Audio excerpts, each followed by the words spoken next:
En el año de 1561, día de San Mateo Apóstol, que cayó en domingo, se produjo fuego en la platería con tan gran violencia que, habiéndola en breve tiempo consumido, pasó a la costanilla, donde hizo el mismo estrago, y en 26 horas consumió parte de Cantarranas, Corral de la Copera, Mal Cocinado, Media Plaza y Consistorio, Lencería, Joyería, Trapería, Especería, Rinconada y Los Corralillos, a más de la platería y costanilla que quedan referidas, que en todo se hizo el conjunto, eran más de 600 casas, todo en menos de 26 horas. Este es el relato que se hace del incendio que tuvo lugar en 1561. ¿Por qué lo traigo a colación? Porque el templo que del que va a versar toda la exposición deriva precisamente de esto. La Cofradía de la Santa Veracruz, que tiene actividades reconocidas o documentadas anteriores sobre el final del siglo XV por lo menos, tenía su sede en esta zona de aquí, allá abajo, en lo que era el convento de San Francisco. Tras el gran incendio y con las trazas que implican una gran importancia urbanística por parte de Felipe II, que influye muchísimo en la coordinación de la ciudad en esos años, con unas trazas que marca Francisco de Salamanca, se traza este eje y este otro. Y pasando el tiempo, estamos hablando del principio, inmediatamente, en 1561 se empieza con esto, más o menos, si no recuerdo mal, lo tengo aquí apuntado, lógicamente, en 1576 se hace petición detrás de un arco que existía aquí, que pasaba por donde pasaba la Esgueva. Aquí había teóricamente un puente y aquí había un arco que semejaba probablemente lo que era el cierre de la ciudad. Se pide detrás de este arco hacer una iglesia por parte de la cofradía. La cofradía consigue el permiso real en 1582, o sea, todavía en vida de Felipe II, y con las trazas de Pedro Mazuecos se inicia esta primera parte. Más adelante, en 1595, Diego de Praves hace la fachada prácticamente que ahora conocemos. Diego de Praves o Juan de Nates, porque sobre este tema hay versiones. Andando el tiempo, sacó aquí a colación dos grabados de distintas épocas. Vemos uno, que es una pintura de 1656 de Gil de Mena, y este es el trozo del plano de Venturo Seco de 1738. Las diferencias, aunque a lo mejor en este grafismo no se advierten, son grandes porque lo que estamos viendo aquí es que esta iglesia tiene dos espadañas y ya tiene la cúpula que conocemos. Es decir, que entre 1656 y 1738 se ejecuta esa cúpula. Aproximadamente sabemos que entre 1665 y 1690 tuvieron lugar las ampliaciones. ¿Por qué? Si tenemos aquí la planta de la iglesia que conocemos ahora mismo, sabemos que en origen la iglesia ocupaba esa zona de ahí y luego se produjo el crecimiento. Aquí ya vemos la nave central, las dos laterales, y vemos la cúpula, que es lo que nos va a ocupar. ¿Por qué lo sabemos?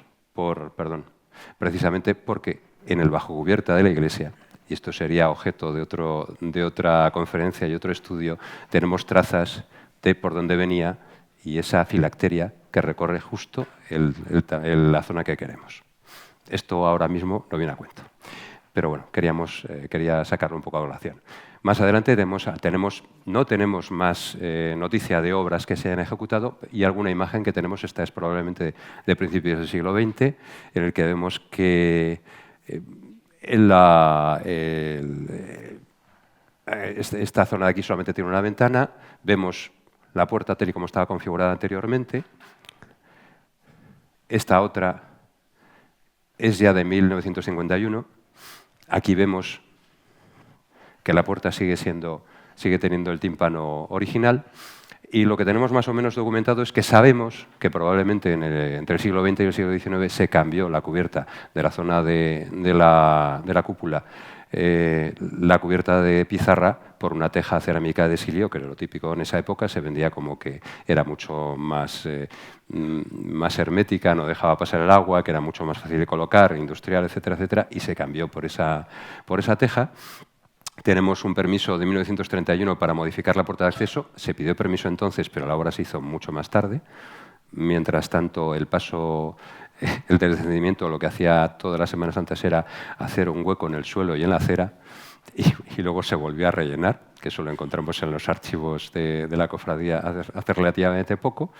Y después tenemos un retejo en 1947 y Constantino Candeira en 1949, cuando ya se decide que no se va a tirar la iglesia, porque se tenía una idea. Si volvemos a la primera de las diapositivas, se tenía la idea, bueno, la conocerán ustedes, de trazar una línea que llegara hasta San Pablo, y claro, esta iglesia sobraba y se iba a desaparecer. Entonces parece ser que en un momento determinado nadie se presentó a la demolición, y entonces Constantino Candeira, que luego pasó a ser el director del Museo de Escultura, trazó un proyecto para recuperar toda la iglesia en general, y en concreto esta foto nos interesó mucho porque aquí él habla de que va a abrir los 8 huecos. En ese momento solamente tenía uno, la linterna, y es la única foto que tenemos que hayamos encontrado en el que se encuentran los 8 huecos. Esto tiene su interés, por lo que luego veremos más adelante.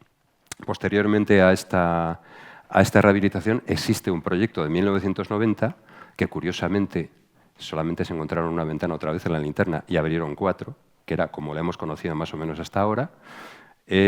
Una reparación en 1995 de un poco de acabados interiores, la reparación de las espadañas en 2010, una reparación de la cubierta de la nave que tuvo una implicación estructural importante, aunque no se le ha dado mucha importancia, realmente sí que la tenía. Y luego, pues aquí un humilde servidor que vino un poco a hacer una labor de aliño, como quien dice.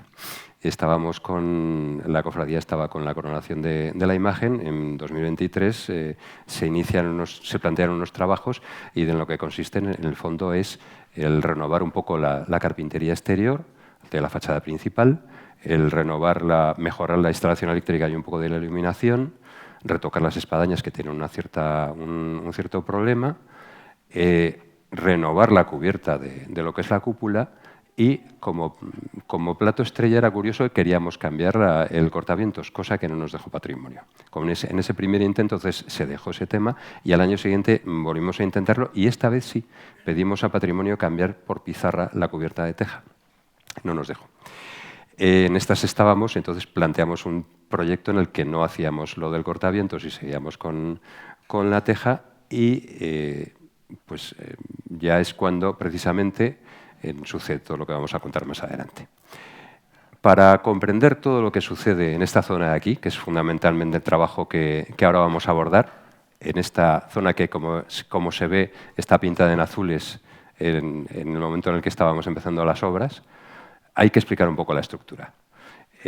Sobre esa zona que se ven unas pechinas, arranca un tambor octogonal, que es donde sobresalen las 8 ventanas, sobre el que se apoya, arrancando más o menos desde esta altura, la cúpula.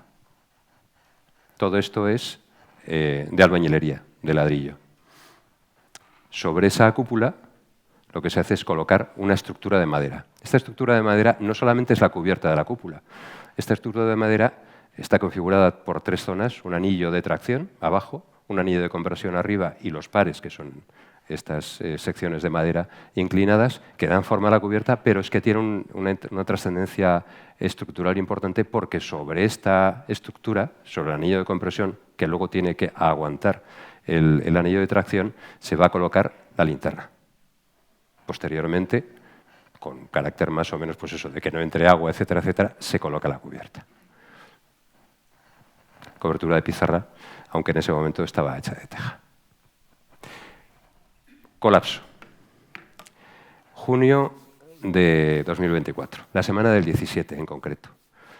Ya se habían acabado prácticamente, se iban a acabar en esa semana las obras de restauración de las espadañas, que nos habían dado bastante guerra. Y lo que pasa es que previamente se suele hacer una revisión de la zona donde vamos a trabajar. Y entonces observamos estas deficiencias. Esto es el anillo de tracción. No sé si se recuerdan que es el anillo que hay arriba, que es octogonal, que es el que va a sujetar la linterna. Esto es la linterna. Y se empezaron a ver que el estado de la madera era defectuoso y que se había perdido sección. Entonces, lo que se hace es avisar de que hay dos opciones. La que no debemos hacer, que es, no, yo cambio la cubierta y me olvido de esto, o vamos a abrir y ver qué es lo que está pasando, no vaya a ser que haya aquí un problema. Entonces, se consultó con la cofradía nos dice adelante, y dice, bueno, pues si nos vamos a poner a ello, por seguridad, tenemos que cerrar la iglesia. Y efectivamente, se da el aviso el domingo 23 de junio, y bueno, sabíamos que esto estaba mal, hicimos un cálculo aproximado pensando que lo que estábamos hablando era de restituir algún par y de encontrar alguna manera de esto con masa de madera y con algún refuerzo se puede llegar a solventar con cierta facilidad. La empresa Fernando Rivero estaba haciendo estas obras, acababa de hacer una obra parecida en el santuario de la Gran Promesa y tuvieron que sustituir 3 pies derechos dentro de la linterna, cosa que no se ha comentado. O venía a hacer otras obras parecidas en el santuario de la Alconada en Ampudia, entonces sabíamos un poco de lo que estábamos hablando. Total, que efectivamente se cierra la iglesia y el día 24 de junio, día de San Juan, nos encontramos con esto. Claro, esto es la foto, según se entra, del andamio que estaba colocado en la calle de Reboscura.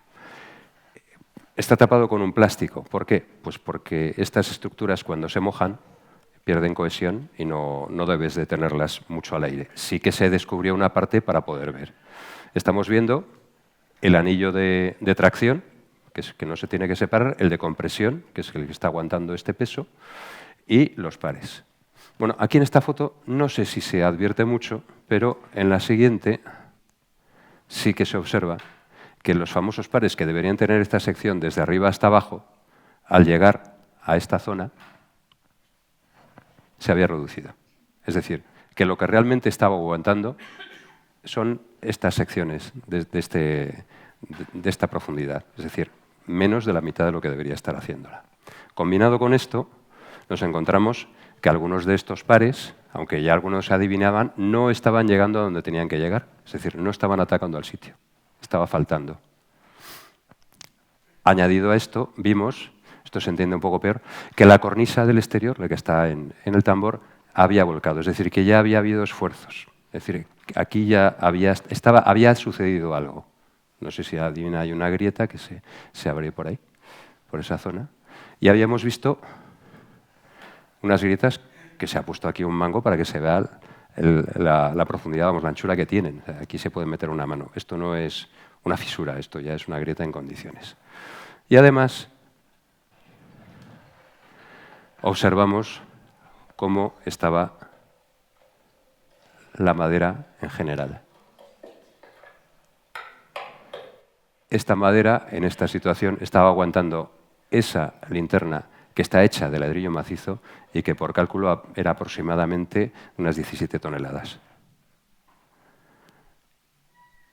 Claro, esto lo que hizo fue hacernos pensar que no sé cómo lo vamos a resolver, es lo primero que pensamos. Pero lo primero que dijimos es, vamos a redoblar las medidas de seguridad.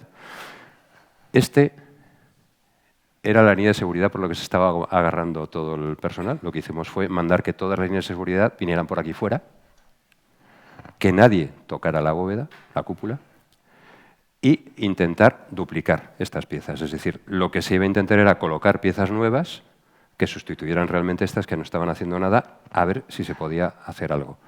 Es dudoso, no nos dio tiempo. Es decir, es que afortunadamente en el primer movimiento, antes de que el primer operario, que era el encargado de la obra, les dijera a todos, apartaos que ahora voy a hacer esto yo, se fue a poner el arnés y como se le enredó un poco, tardó un poquito más y justo en ese momento pasó esto.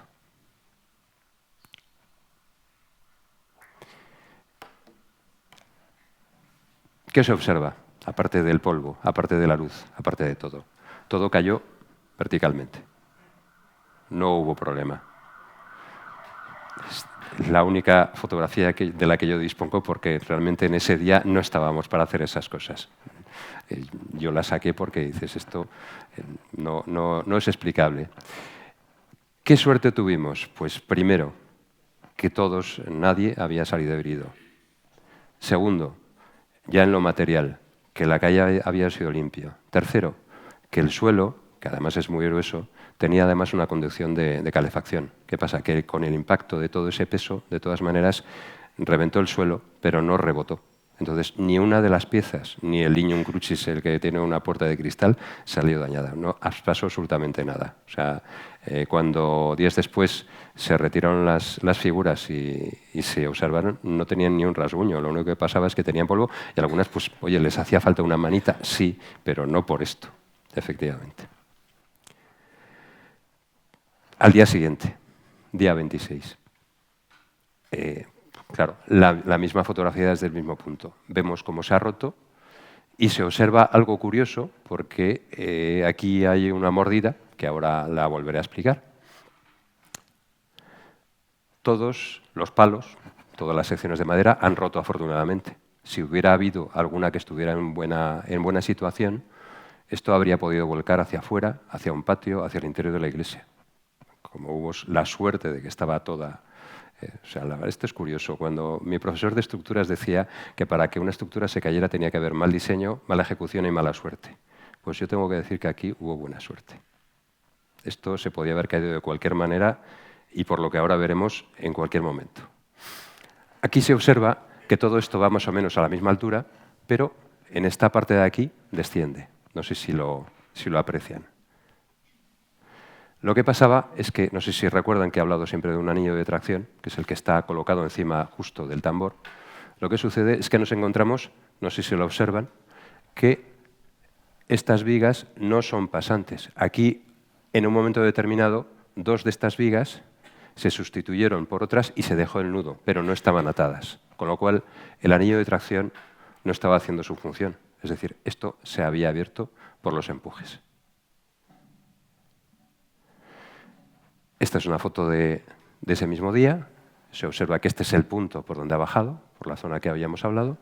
Y unos días después, no sé si se recuerdan, que entre el 27 y el 28 de junio, entre el viernes y el sábado, llovió mucho, que hubo inundaciones y empezaron a llover ladrillos. No es que llovieran a lo bestia, pero evidentemente también sabíamos que la fábrica no estaba en buenas condiciones y inmediatamente, entre el día 30 y el 1 de julio, se bajó hasta el nivel del tambor, porque era por donde teníamos que arrancar la obra.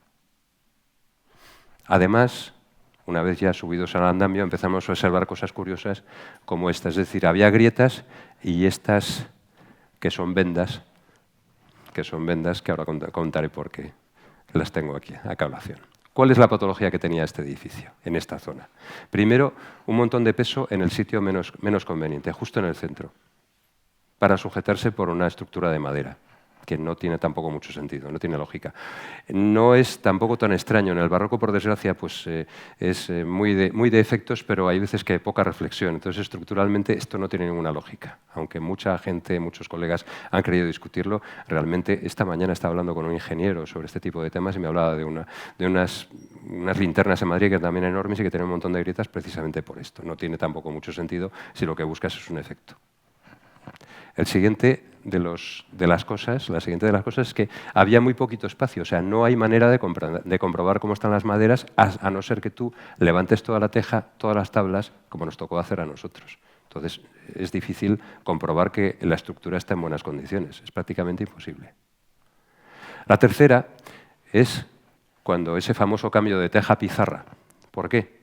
Porque como la teja, a pesar de todo, es menos dúctil a la hora de hacer los encuentros, estuvieron rompiendo parte de los encuentros de la linterna y entonces esta pieza que pesaba tanto perdió apoyo, con lo cual estaba todavía forzando más la estructura. Y además, como se resuelven peor los encuentros, tenía vías de agua, porque si no, no habría sido caldo de cultivo para que se hubiera comido los xilófagos toda la madera de estructura. A mayor abundamiento, como se dice, como ya habían ido bajando las secciones de madera, pues las habían ido recortando. No sabemos en qué momento, pero como han visto, esto estaba recortado, con lo cual la estructura no estaba funcionando en condiciones. Y por último, y el tiro de gracia, es esa rotura del anillo de tracción, lo que hemos dicho, que había desencajado toda la estructura. ¿Qué sucede con esto? Pues que entonces, en ese caso, lo normal es que haya fraccionamiento y vuelco de la cornisa, que haya unas fisuras verticales. Una vez que ya estábamos con el andamio, había fisuras de esta longitud y una fisura transversal en todo el tambor, que eso significa que se ha abierto toda esta pieza y que está a punto de caer. ¿Cómo no lo sabíamos? Pues porque se había pintado todo esto con ventas y se había tapado todas las grietas hace unos cuantos años, en el 95. Cosas que pasan. ¿Cómo es que no se ha caído antes? Porque hemos tenido suerte. Esto se podía haber caído, o sea, esto estaba muerto, literalmente, desde aquel momento, desde el momento en que se abre la estructura. De hecho, aquí tenemos una demostración en maqueta, que es qué pasaría con mucho peso en ese centro y abriendo esto, que sería el cinturón. Y observarán que cómo reacciona la estructura, esto se hace con un especialista en estructuras históricas, se va a soltar y cae justamente de esa forma. No cae perfecta, pero hace esa rotura. Bueno, llegados a este punto, lo que planteamos fue un nuevo proyecto. Claro, el nuevo proyecto lo que tenía que hacer era salvar los problemas que tenía el anterior. Entonces, lo primero de lo que se habló fue de atar ese tambor y se colocaron 2 anillos de acero inoxidable que están ahora colocados por encima y por debajo de las ventanas de esta zona. Un tercer anillo que se iba a colocar, y ahora veremos, en la cúpula nueva, en el punto de mayor debilidad, y un cuarto anillo en el atado del anillo de tracción, que esta vez ya no estaría incrustado dentro del muro, sino sobre él, para facilitar otras cosas. La segunda de las propuestas es la distribución de cargas. Es decir, hormigonamos todo esto con un zuncho de atado bastante potente para que tuviera remate toda esta zona y además cargara la mayor parte del peso en esta zona, que es donde le viene bien, y aligeramos mucho la cúpula con ladrillo más ligero del que había, y la linterna se hace de madera, con un recubrimiento que también veremos. La siguiente es, no sé si recuerdan, que el espacio era mínimo. Lo que se hizo fue ampliar mucho más el espacio. Ahora aquí cabe una persona, puede pasar por ahí. La manera de acceder es un poco complicada, pero se puede ver y se puede. Y además aumentamos las precauciones para que hubiera una ventilación, que son estas flechitas. Por aquí hemos comprobado, hemos colocado unos rebosaderos, los vierteaguas separados para que haya una afluencia de aire por aquí, por esta zona, y sube por toda esta zona. Hemos hecho pruebas con humo y además efectivamente una continua ventilación favorece que la madera no se pudra y además tenemos ese espacio para vigilar la estructura. Y por fin, los acabados. Los acabados eran 3 cosas. La primera eran las 8 ventanas, lo teníamos fácil, todo el mundo nos dejó, porque había una foto. La segunda era muy fácil porque también teníamos una foto y hicimos catas de los colores. Cambiamos los colores y volvimos a los colores que estaban antes de la pintura del 95. La tercera fue la más complicada, porque explicar que esto tenía que ser de pizarra, porque así le había dicho Felipe II en su tiempo, y no tiene lógica en una pendiente del 45%, no a todo el mundo le viene bien o no le encaja, y luego porque la normativa urbanística tiene sus cosas. Eso fue lo que hizo que el proyecto tardara en aprobarse. Tuvimos cierta facilidad muy rápida en patrimonio porque ellos sabían que el problema no iba a estar ahí, puesto que esto no es un elemento BIC, sino que está en un entorno BIC. Nos dieron todos los parabienes, dijeron alguna cosa un poco extraña porque en la cubierta querían que fuera de teja cerámica curva, pero bueno, eso era lo de menos, y donde tuvimos que luchar un poco y conseguirlo de una manera no la habitual fue en el ayuntamiento, y por eso la licencia al final se consigue el 29 de octubre, que no es. Entonces, una vez que ya tenemos la licencia, y con todo esto aquí delante, empezamos la obra. Y la obra empieza en noviembre. La obra empieza en noviembre y lo primero que vemos aquí es el arco de replanteo de la sección de la bóveda. El famoso paraguas que apareció más adelante se replanteó aquí. Tiene una sección levemente más elíptica que la original, precisamente para facilitar las cargas verticales, y hace un poco más esbelto la pieza. No, es una cuestión de centímetros, o sea que prácticamente no se sabe. Iniciamos también el tema de los 2 primeros anillos, por debajo y por encima de las ventanas del tambor. Esto es la cúpula, el famoso paraguas que eso nos servía de guía para que los albañiles no se despistaran, está todo trabado, mientras que la cúpula anterior tenía los ladrillos puestos de una manera un poco diferente y además necesitaba cimbra, esta no, y además está todo cohesionado. La anterior, los lunetos, estaban separados y no tenía ninguna función estructural. Ahora sí, todo está unido y además es más ligero. Y como ven, este es el zuncho de atado que luego se hormigona todo porque además viene bien para darle consistencia. Sacamos el anillo de tracción que estaba incrustado y le pasaba lo mismo. Exactamente lo mismo. Estaba deshecho. Lo sorprendente es que no se hubiera caído antes. Con la cohesión que tenía esta madera, no entendemos muy bien por qué, pero así era. Una vez acabada la cúpula, que se acabó, pues lo tengo aquí apuntado, el 22 de noviembre estaba acabada esta cúpula. Estaba hecha en ladrillo. Ven que este es el tercer anillo para cerrar ese punto más débil. Está reforzado, tiene unos morteros de cal y demás. Esto era un viernes. Y el lunes siguiente están montando la estructura de madera. Tal cual. Y al final de esa misma semana ya habían acabado con este montaje. Observarán que aquí este anillo está separado para que haya ventilación y aquí está el cuarto anillo.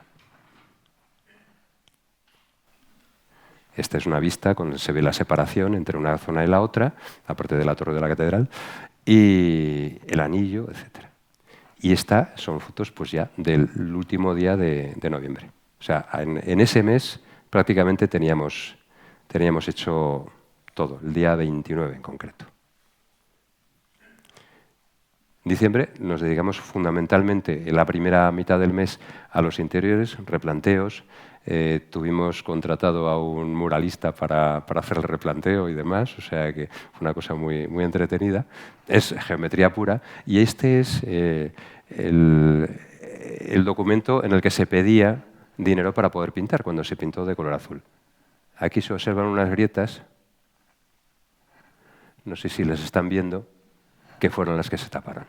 Nosotros teníamos este documento que nos venía muy bien, no para la grieta, porque esta no estaba en nuestro poder en ese momento, sino para saber que podíamos buscar los colores originales. Entonces nos fuimos a esos colores que no son propiamente barrocos, que son un poco posteriores, pero fue lo que interpretamos después. Con estas, aquí se ven las muestras y bueno, pues, típico cosa de decisión. Y a final de mes estábamos ya colocando la pizarra.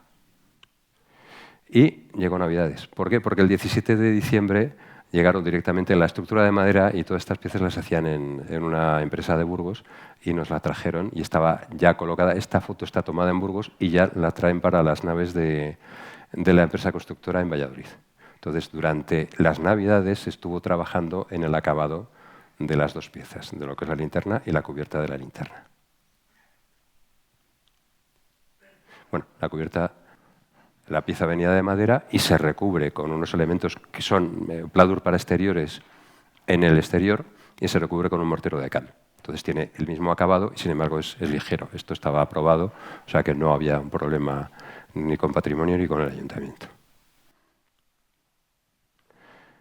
Y ya llegamos a enero. En enero seguíamos con los trabajos interior y exterior de lo que es la cúpula y la cubierta, pero llegó el gran día. O sea, el 21 de enero. Esta foto es del día anterior porque en la nave querían estar seguros de que las cosas se encajaban y que no había un problema y se montó y ya estaba circulando esta fotografía. Y ya en esa mañana ya me empiezan a mandar pues, lo que pasa con estas cosas, ¿no? El proceso se conoce, porque además hay vídeos sobre toda esta colocación. Fue una cosa como muy, muy llamativa y la verdad que muy divertida. Viene muy bien también conocer el tamaño de las cosas. Este es el orbe original.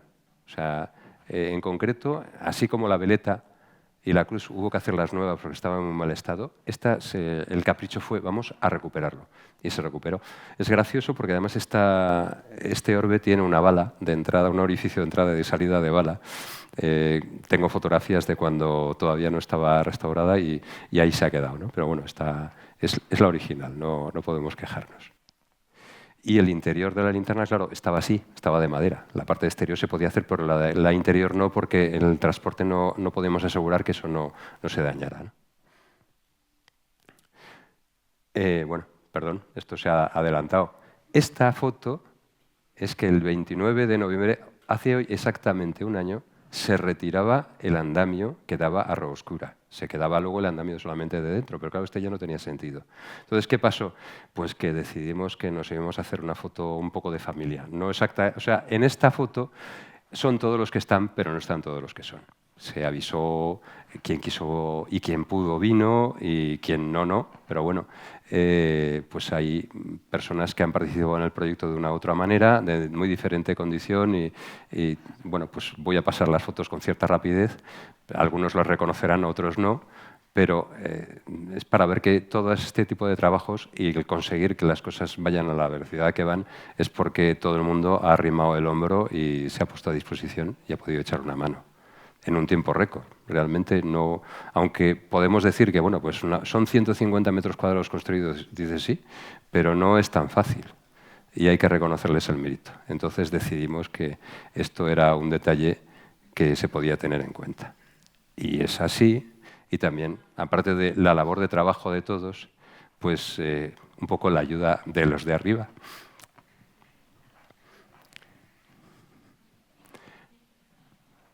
Que yo creo que también echaron una mano durante la obra y antes para que esto no pasara.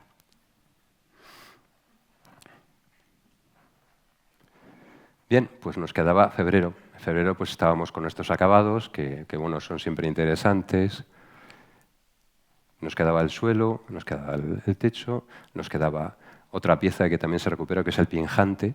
Esto es justo la pieza que se coloca en el techo de la linterna. Esta se rompió, pero poco, y se pudo recuperar tal cual. Y esta persona que está aquí, que es un topógrafo, estaba midiendo en ese momento el desplazamiento que había tenido lugar en lo que es la cúpula después de la obra.